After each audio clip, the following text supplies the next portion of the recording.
ত্বকের যত্নে অ্যালোভেরা নামটি এখন কম বেশি সবার কাছে বেশ পরিচিত।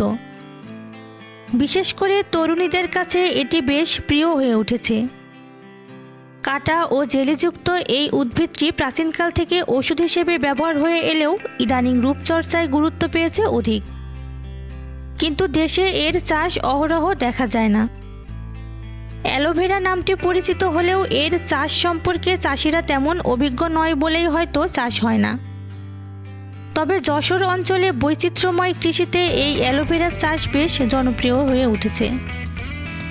এর মধ্যে চুয়াডাঙ্গা, মেহেরপুর, মাগুরা ও কুষ্টিয়ায় বাণিজ্যিকভাবে চাষ শুরু হয়েছে।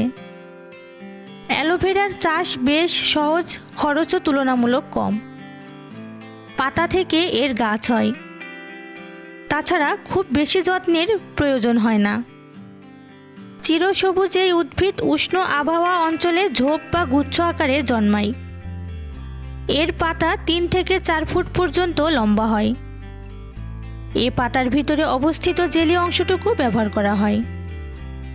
সব ধরনের জমিতে অ্যালোভেরা চাষ করা যায় না। তবে দোআঁশ ও অল্প বালু মিশ্রিত মাটিতে গাছের বৃদ্ধি ভালো হয়। যেসব জমিতে পানি জমে না এমন উঁচু জমি এটি চাষের জন্য নির্বাচন করতে হবে। লবণাক্ত ও অম্লীয় মাটি এর জন্য ভালো নয়। বছরের যে কোনো সময় অ্যালোভেরা চাষ করা যায়। তবে জুনে অর্থাৎ আষাঢ়ের শুরুতে গাছ লাগালে তা দ্রুত বাড়ে। আর শীত ও বর্ষাকালে চারা না লাগানোই ভালো। সাধারণত অক্টোবর থেকে নভেম্বর অর্থাৎ আশ্বিন থেকে কার্তিকে চারা লাগানো উত্তম।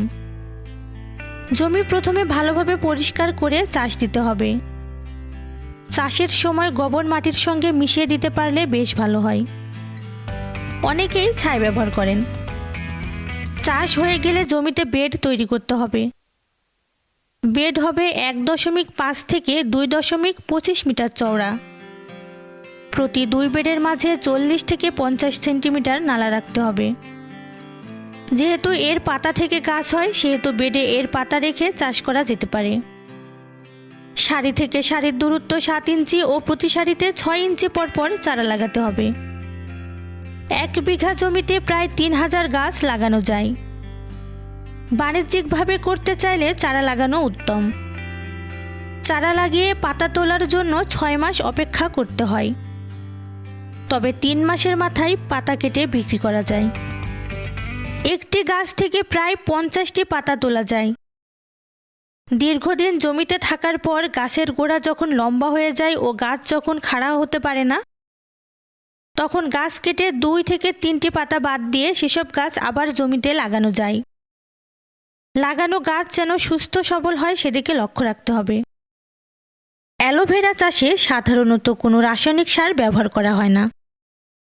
রাসায়নিক সারের পরিবর্তে ব্যবহার করতে হয় খোল বা নিম খোলের মতো জৈব সার। জমি তৈরির সময় জৈব সার ব্যবহার করে চাষ করতে পারেন। নিয়মিত সেচের দরকার হয় না। আর হলেও সেচ দেওয়ার পর গাছের গোড়ায় যাতে পানি না থাকে সেদিকে লক্ষ্য রাখতে হবে। ইউরিয়া সার দিতে চাইলে একবারই যথেষ্ট। শুষ্ক মৌসুমে জমিতে প্রয়োজন মতো সেচ দিতে হবে। মাঝে মধ্যে জমির আগাছা নিড়িয়ে নিতে হবে। অ্যালোভেরার গাছ জমিতে প্রায় 2 বছর থাকে। তাই এটি চাষ করে বেশ লাভবান হয় চাষিরা। অ্যালোভেরার গাছে রোগ আক্রমণ খুব কম হয়। শুধু গোড়া পচা রোগ ও জাপ পোকার আক্রমণ দেখা যায়। যদি গাছের গোড়ায় পানি জমে না থাকে তাহলে গোড়া পচা রোগ থেকে রক্ষা পাওয়া যায়। আর পোকার জন্য একবার কীটনাশক ওষুধ স্প্রে করলেই নিস্তার পাওয়া যায়। পাতার দাগ রোগ একটা প্রধান সমস্যা। শীতকালে এই রোগ কম থাকে, কিন্তু শীত শেষে ফাল্গুন মাসে এই রোগের প্রকোপ বেড়ে যায় এবং পাতার ব্যাপক ক্ষতি হয়।